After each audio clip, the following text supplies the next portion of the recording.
Hello everyone, hi, how are you guys doing today? Welcome back to another episode reaction to Bleach, 1000-Year Blood War. This is Haarute, my name is Matt, hello. So, last time what happened? I mean, we're just in this ongoing conflict between the Haarute captains as well as the Stern Ridders and the Majesty himself. We've been in a siege for like 4 episodes now, and it's still ongoing. Last week we got maybe the death of Byakuya. Not gonna call it yet, but it might have been. But more importantly, we got a really cool scene with old man Yamamoto Genryusai.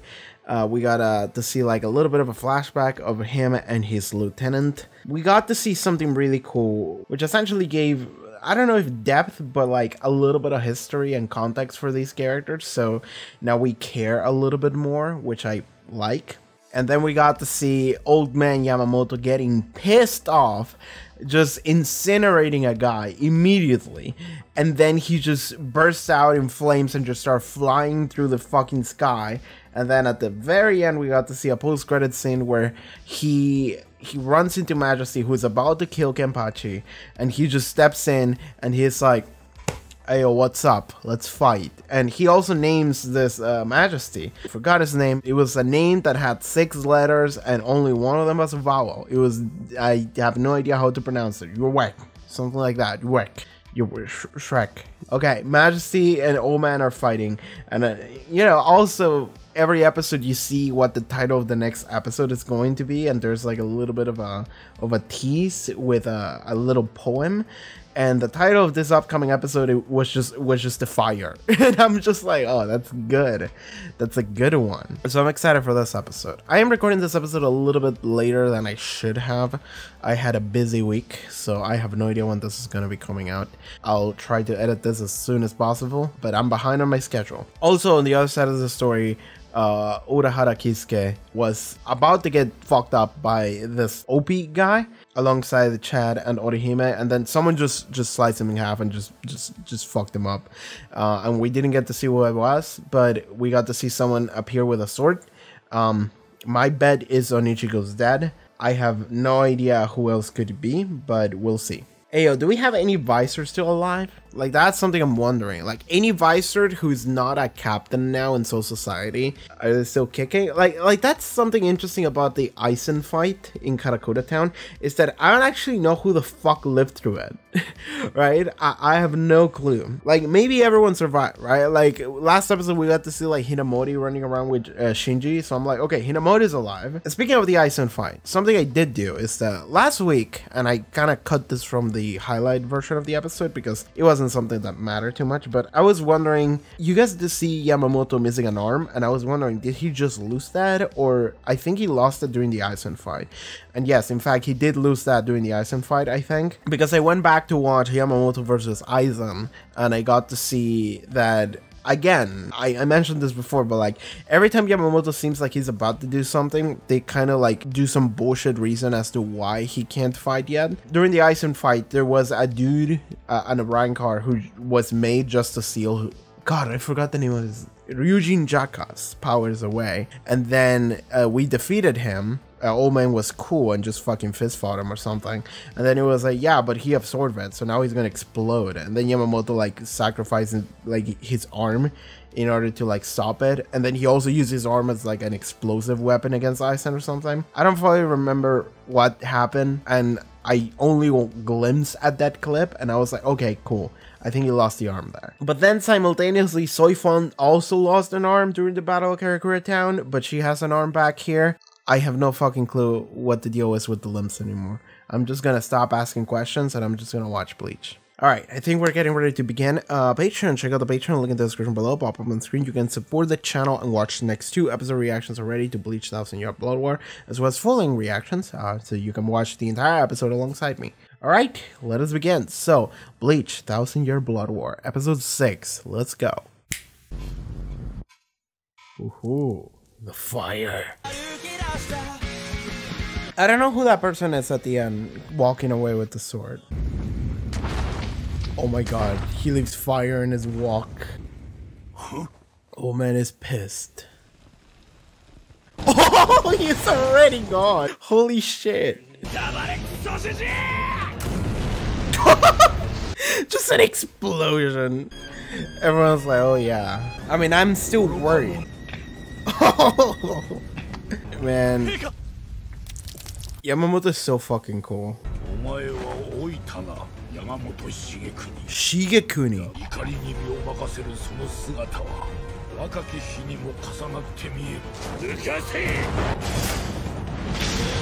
Oh, cool.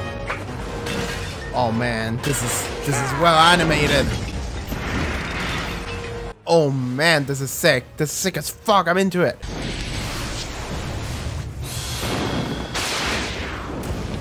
He bought out a sword as well.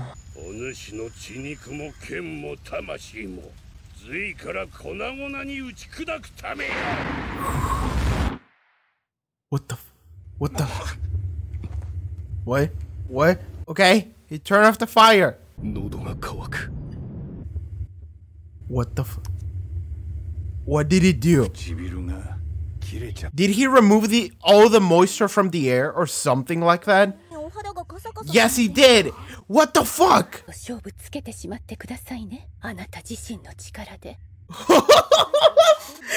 He's gonna destroy everything. Oh my fucking god. This is what summer is like in my region, by the way. I understand this pain well. Bankai Sanka no Tachi. I mean, can his Bankai be absorbed as well?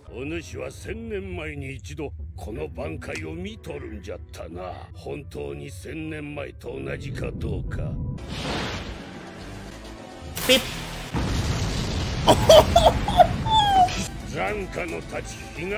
Oh, he can choose. Ooh.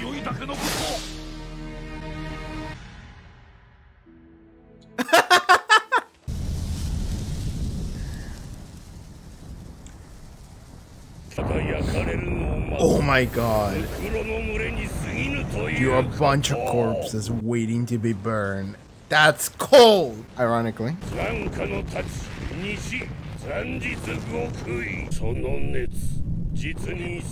15 million degrees Celsius! I feel like we're gonna see the Omen just fucking twerk on this man and then he's gonna lose right at the last second. I don't know how, but...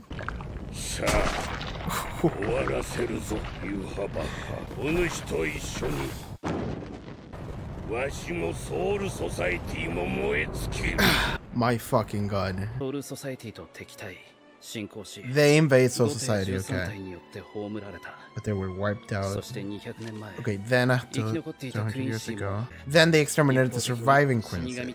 Okay, I see how that works then. Okay, so Quincy's invade first. And then the Soul Reapers went to annihilate whoever was left.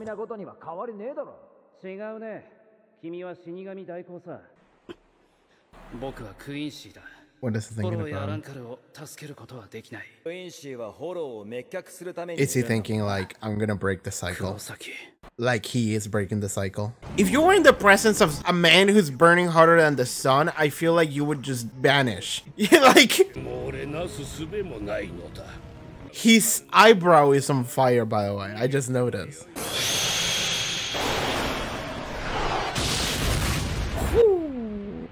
Okay, let's go. What are we doing? What are we doing? By God's light. The dead. Wait. What do you... Can he summon zombies or some shit? South. What the fuck? What the fuck?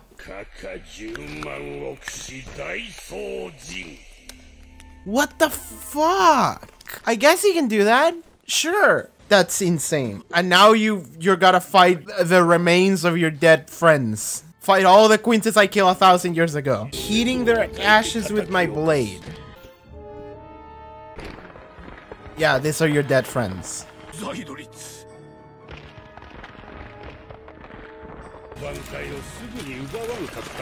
Yeah, I'm wondering why didn't... It's that they can't. Okay. What? I see. So they have to know it. That's something I thought about last episode. Last week, I thought that. Because that guy knew how to use Sakura Kageyoshi. He was using his arms. This is cool. I like that. I like that a lot. I like that he's not just cool. He actually has emotion. He's angry. He's pissed. He's on the back pedal.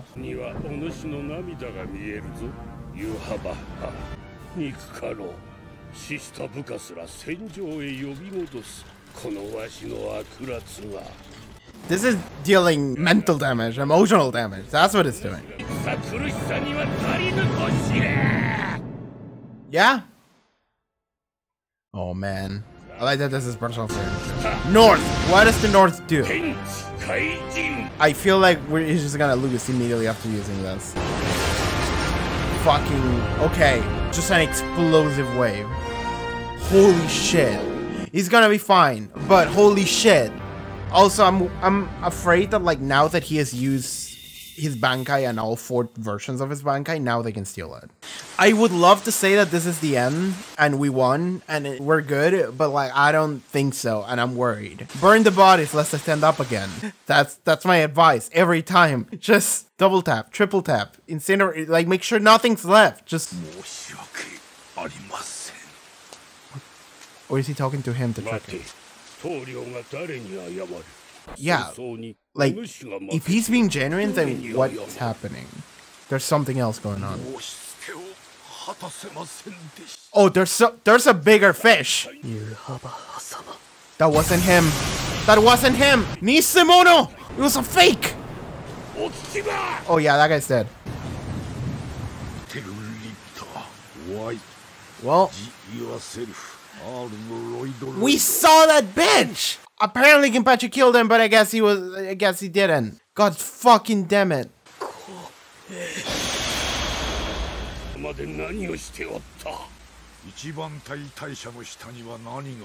Oh, there's... Is he after Aizen? What the... I'm just screaming at like 8 in the morning. Can we see what they talk about or whatever? Oh my it's the same voice actor too. Come under my command. I mean, he wants a way out, but he's not gonna be anyone's subordinate. That's the thing.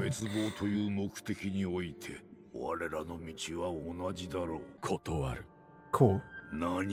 Yeah. 死神の後をついて歩くクインシーの王を見るのは忍びない。私の力を脅威と考えるからこそここに来たのだろう。同じ道を歩く時間は短いに越したことはない。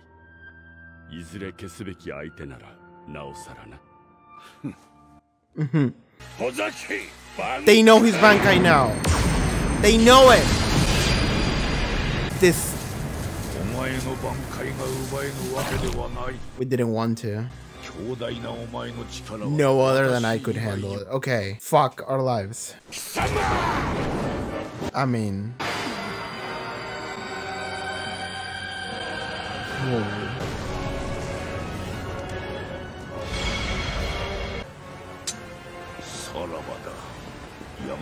Well. Goodbye, old man. Yeah. Yeah.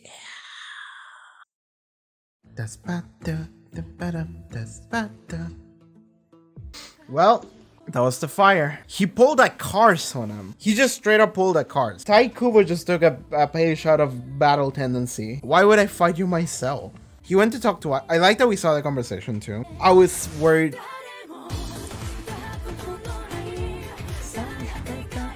We know that they're not allied together now, but I like that we got to see Aizen again. Aizen might be important, like moving forward. I like that now it's raining. It was the fire and now there's the rain.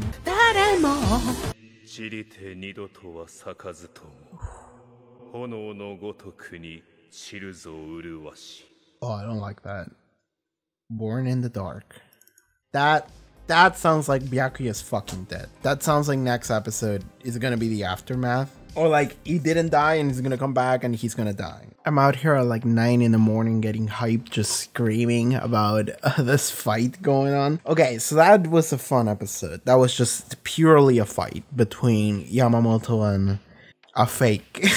Again, I said this last week. I was like, Yamamoto's gonna lose because we have an arc, right? This is a major arc, and Yawek, or whatever his name is very clearly set up to be the final boss. He's the main bad guy, or at least he's gonna be the main bad guy for a while. So I'm sitting here thinking like, there's no way he's just gonna lose. There's no way he's just gonna die. So when he walks into this fight, I'm sitting here thinking like, okay, what are we doing? There's no way Yamamoto wins this. Like, I'm sorry. But then as the fight was going on, I sat here thinking like he was going to flex on Yawek, like he was gonna do some awesome cool shit, and he did. Because like, we need to establish that he's a fucking badass. Like, we need to establish that he's fucking bad. He's awesome. And they did. This entire episode was just a showcase for how cool Ryujin Jaka is. Not even Ryujin Jaka, but his Bankai, whose name I forgot. Sankanotachi, that's the name. But yeah, we got to see a showcase for Sankanotachi. And like, it was cool. It was really cool that we got to see a bunch of cool shit happening. But like, I feel like I would have preferred if he actually did do like damage or something for Yawek versus him just showing up at the end and being like, actually, JK, that wasn't me. You're dead now. And like, okay, sure, that establishes that he's a badass too. Like, he's very powerful, very strong. But as the fight was happening, there was a moment where we got to see him like struggle and get pissed and angry. And part of me was like liking that, because I was like, oh, like he's the underdog here. He's getting cooked. Like, my man's losing, and then he's gonna pull out a win somehow at the end. And I would like to see that more compared to him showing up at the end and being like, JK, that wasn't me. You're dead. Like, that sounds shittier to me. So I would have liked it if it was different. But then they also tell me, oh no, he went to talk to Aizen in the meantime. And I'm like, wait, hold on, what was he doing? Like, that just made me worry. But apparently Aizen didn't bite. They essentially told Aizen like, hey, wanna come help us out? And Aizen was like, nah, I'm good. And I like that. I like that he looked at these squinces and he was like, nah, I don't go for that shit. Because like, ultimately, I don't know what the fuck the squinces are doing. I mean, we can say, and this is the running theory because this is what makes the most amount of sense, they tried to take out all the Soul Reapers 1,000 years ago. They're just trying to do it again. Why did they try to do that? I mean, did that say in the book Uryu was reading? I don't think it said that. Okay, it just says that they invade the Soul Society because they opposed them. Okay, that makes sense. So it was just, it's as simple as that, you know? The Soul Society was like, no, y'all can't do that because y'all mess with the balance. And the Queens were like, fuck you, we're just gonna kill you. And then they got killed instead. So the reasons for the Queens to be doing this now could just be as easy as, you know, we're gonna do it again, and this time we're gonna be successful. And also revenge. It makes sense that they would do that, you know, the 1,000-year blood war. So it's just an ongoing blood war. We didn't settle the score back then, we're gonna do it now. That could be it. This makes sense. They've just been developing technology for 1,000 years to seal Bankai. That's it. If that is the purpose of the Quinces today, to just take out all the Soul Reapers, because it's like, fuck them, we're gonna be the ones killing the Hollows. Aizen looks at this and he's like, yeah, I don't go for that shit. That's stupid. Because I don't remember exactly what Aizen said in episode 63 of Bleach, but I'm pretty sure that he was just like, yeah, I'm just gonna be God. I just want to be God. I think that was his goal. Back then, you're like, what the fuck is he talking about? But like, one thing that I always think about that was never really properly paid off is one line of dialogue that Aizen had with Urahara at the end of his fight, you know, at the end of the Karakura Town arc. Aizen, as he was being sealed away by Urahara, Aizen said something like, what the fuck are you doing? You saw that thing too, didn't you? Then why? Why do you submit yourself to it? Like, what was he talking about? What was he cooking?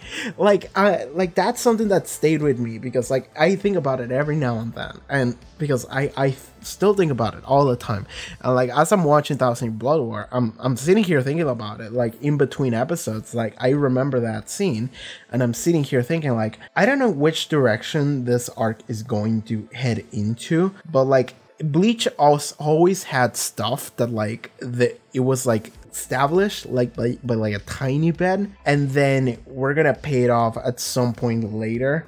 And they never did, because in the original anime, that never happened. But it seems like this final arc might do that. And the question about, like, why would Aizen just look at the Quincy's and he'd be like, yeah, that's so fucking dumb. I'm sitting here thinking, like, okay, what was he cooking? Like, what was Aizen's ultimate goal? And like exactly why? Like what was his motivation? What was the thing that made him go like, no, fuck that, fuck Soul Reapers and all the Quincy's and like this whole like balance and shit, like fuck that, I'm just gonna play a different game.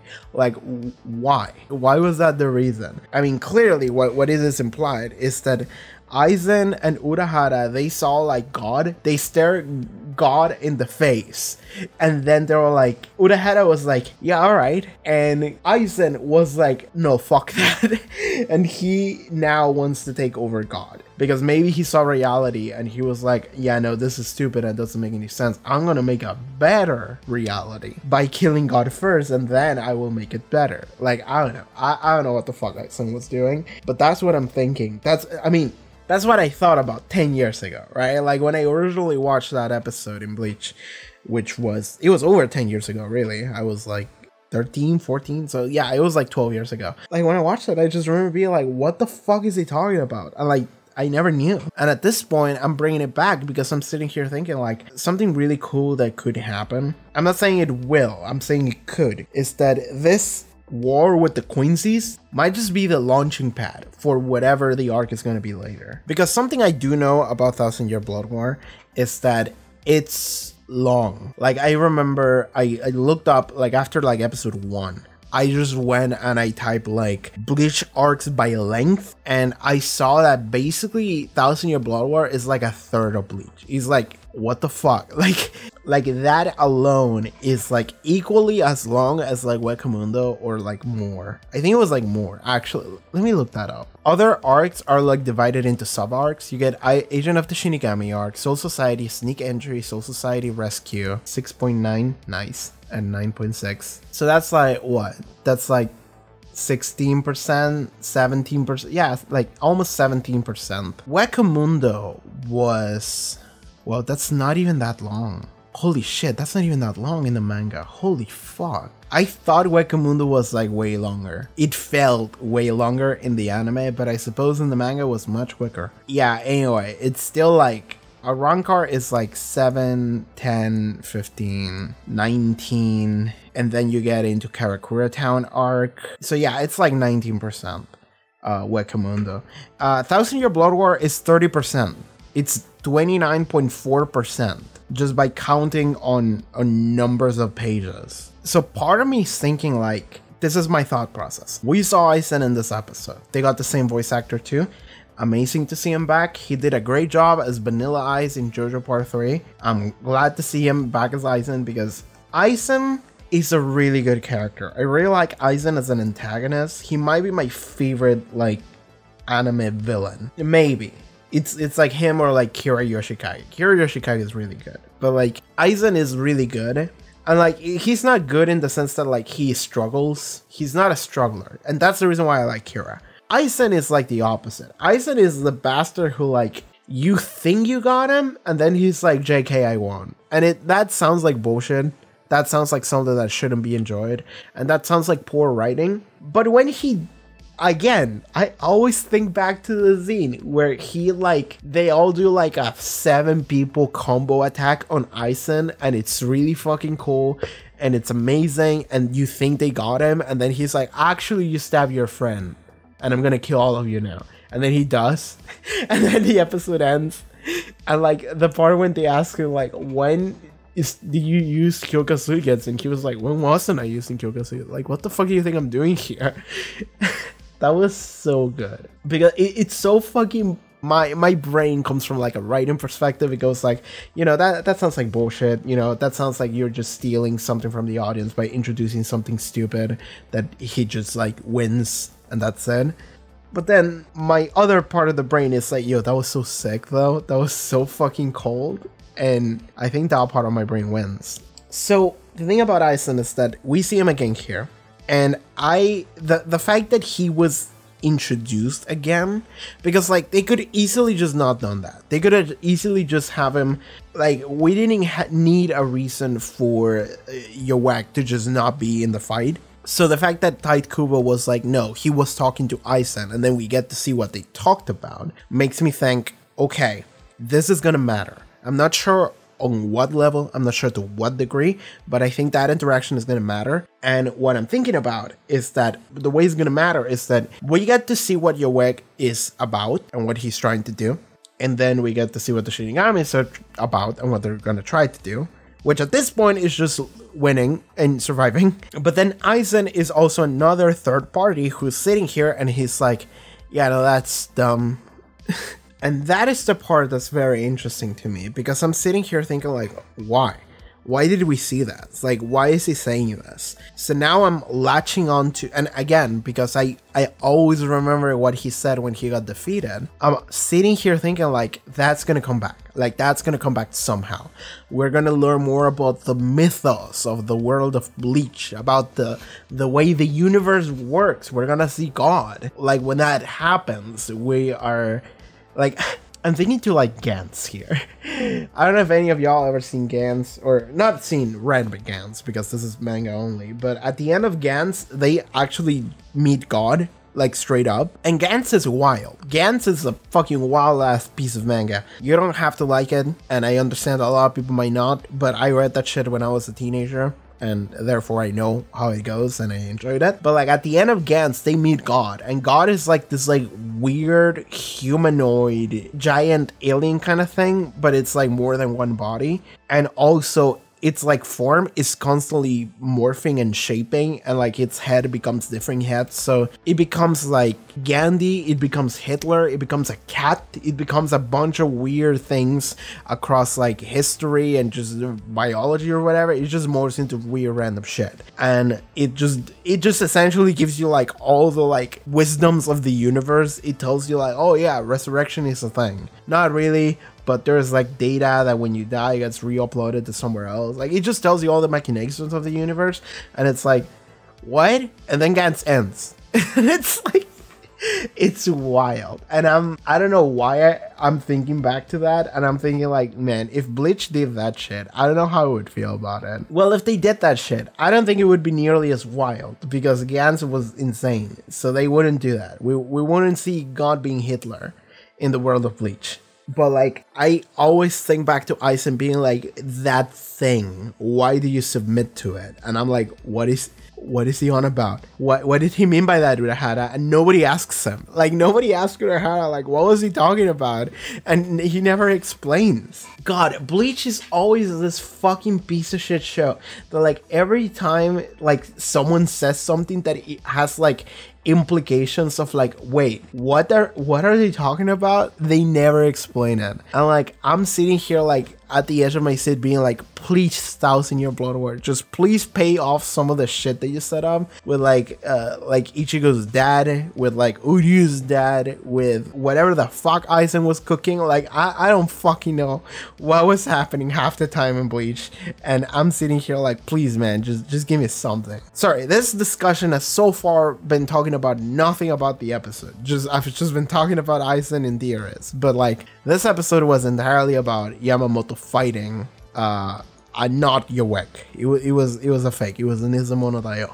We got to see Yamamoto's sword, and more specifically his Bankai, and it was cool to see because Yamamoto is the strongest person we have, or had. He's dead now, but he's the strongest Shinigami. He's the strongest Soul Reaper. Arguably, he was the strongest person in the entire Bleach cast. We can look at Aizen and be like, well, Aizen was stronger, but then Aizen was also doing some trickery in order to like seal away and then deceive Yamamoto's powers away, so like he wouldn't have to fight him one-on-one straight up. And so did Yowack.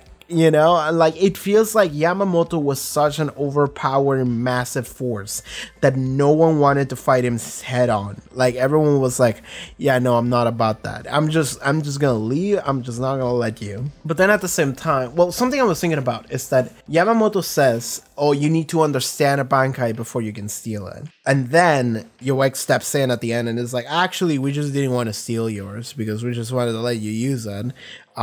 Because it wasn't me anyway. And then I was gonna steal it later. Should I believe that? I mean, I feel like I'm gonna believe that because that's the show telling me. But also, I feel like it would make sense and it would be better even, unless Taiko was cooking something for later.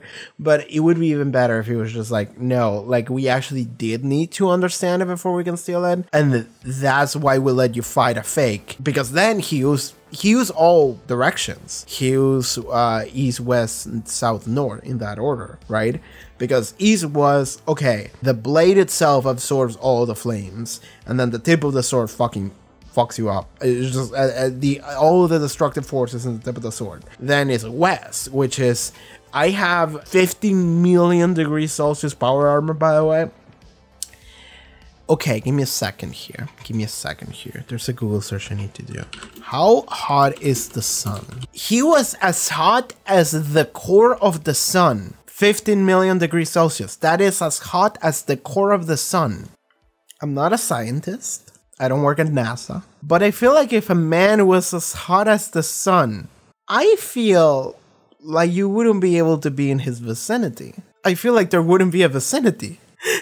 I feel like he would all be vaporized just by being near it. I mean, okay, I get it. It's like magical anime sword power. So like he is able to control the flames to such an extent that like it doesn't disintegrate the entire planet or whatever we're on in society. But like, man, that's my man was hot. Unless he was bullshitting about the temperature, but like I don't think it was.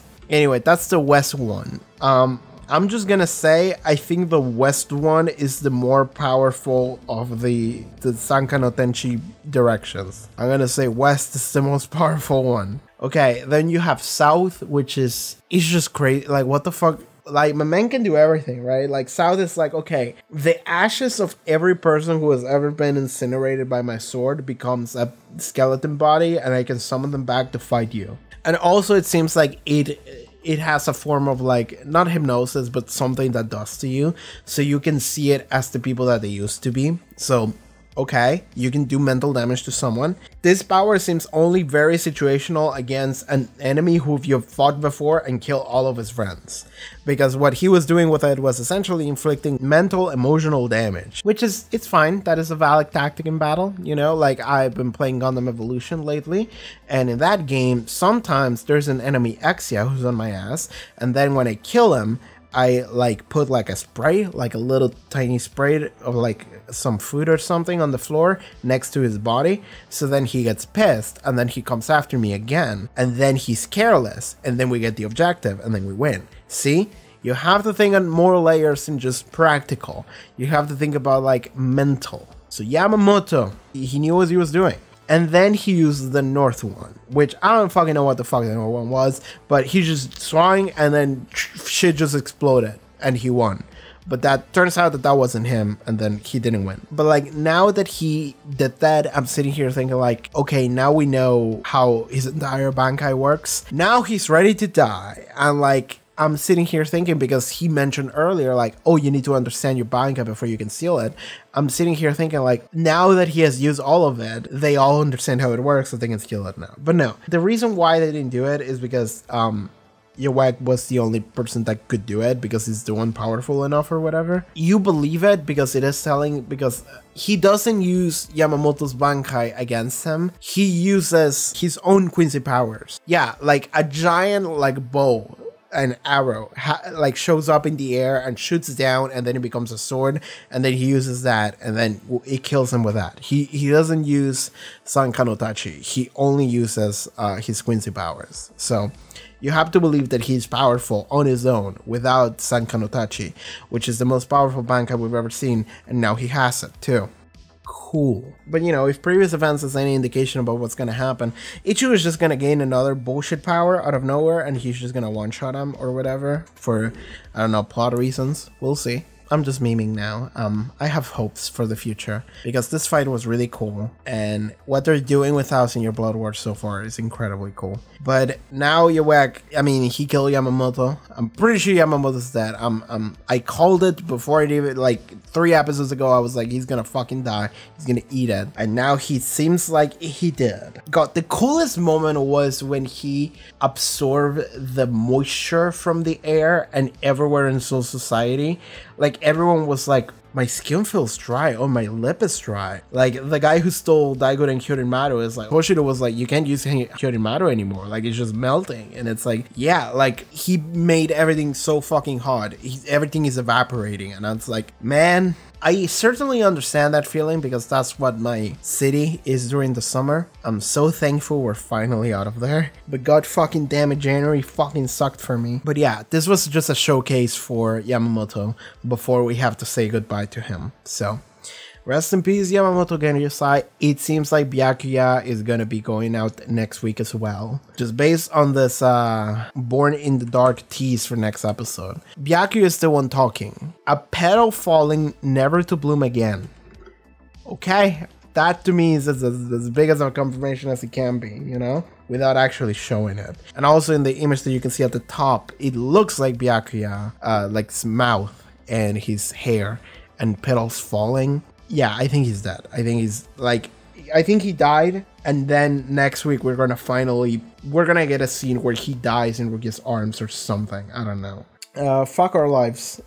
Okay, we lost Yamamoto and we lost Byakuya. And I don't know if we're gonna lose anyone else, but maybe not. Maybe after now that they kill Yamamoto, they're just all gonna leave. I don't know. I don't know what they're gonna do. Like that's something I'm wondering. It's like, they came here to annihilate Soul Society. Why would they stop after they kill Yamamoto? It feels like they would, but if they... Okay, no. I mean, it doesn't feel like they would, because why would they? They want to annihilate everybody. However, from like storytelling perspective, it feels like they should leave now, because we need to leave characters alive, right? We need to leave other captains alive so we can like interact with them and they can be players in future events, right? It won't just be Ichigo and his human friends. It's like, no, we're gonna get some captains and other like lieutenants remaining so we can actually have them in future events, because we need that. We need to have more encounters other than Ichigo versus whoever, you know? But like, why would they stop killing everybody? Unless they all just run away. That could happen, right? Like it could be like Urahara is gonna like somehow make it so like all Shinigamis can like run away from Soul Society and they're just gonna escape into the human world or something. I mean, that would be nuts, but I could see it happen. But where do we keep them? I don't know, but that could happen, I guess. I guess. But like beyond that, I don't fucking know what to do. It feels like maybe the Quinces could leave, but why would they leave? So I have no idea what's gonna happen now. Unless their mission was just exclusively to kill Yamamoto, but I don't think it was, so I have no clue. Animation was pretty incredible this episode. I enjoyed it. Especially like earlier in the episode, the animation was going off while they were having an actual choreographed fight. It was incredible. Okay, we also got confirmation as to what actually happened in the timeline.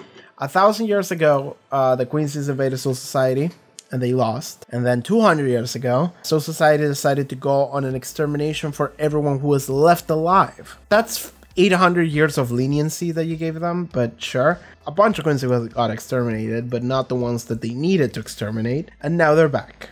I'm watching the scene with Aizen again, and Yuek says we share the same goal, don't we? Destroying Soul Society. I cannot stand to see the Quincy King following in the footsteps of a Soul Reaper. What does he mean by that?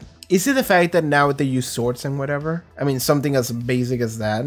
Like, Quincy's are becoming more like Shinigamis, so they're starting to use swords, they're starting to steal bankais, you know? And Aizen is like, yeah, no, that's dumb. I'm more of an evolution kind of guy, you know? I'm trying to break free from those constraints, so I think y'all are dumb. Like, maybe that's what he's thinking. I don't know why exactly he said that, but that is something that would track to me. I mean, beyond what I said earlier already. So, man, this episode had like nothing on the Ichigo and Urahara side of things. It's like, no, this is just gonna be a fight between Yamamoto. This is gonna be the Yamamoto episode, and that's it. And it's fine. I enjoyed it. It was good. There was a moment where Uryu was reading his master's diary, and I like that he was talking about like, oh, I guess Shinigamis and Quincy's are never gonna get along, huh? And then he's thinking about his relationship with Ichigo, and he's thinking about like how earlier he was thinking like, oh, I can't go on because I'm a Quincy, you know, I can't go around saving other hollows. And Ichigo's like, it's okay, I get it, right? You're a Quincy, so you can't save these hollows and stuff. That's fine. And then Ichigo goes, and it's like, I'm thinking that the way he's seeing it is like Ichigo is kind of breaking the pattern, because there's also that flashback scene that he had where he's like, I'm a substitute Soul Reaper, but I don't give a shit about Soul Society and whatever they tell me to do. Uryu is like, no, you're still a Soul Reaper, fuck you. But I'm thinking that the way Uryu's seeing it now is that he's thinking like Ichigo's breaking the pattern. Ichigo is not someone that is part of this organization. He's someone that is a Soul Reaper, but he's not a Soul Reaper in terms of like what you're supposed to do. And he sees Ichigo as maybe someone who is outside of that, someone who's not part of history. He's just kind of making his own path. He's just doing his own thing. And maybe Uryu sees himself as someone that could do the same thing for Quincy's as well. Because ultimately, Uryu has also helped many times, so like, why wouldn't he be? Not all Shinigamis have to do the shit that they did 1,000 years ago and 200 years ago. And not every Quincy has to do all the shit that they did 1,000 years ago and are doing now. Like, so yeah, I like that moment.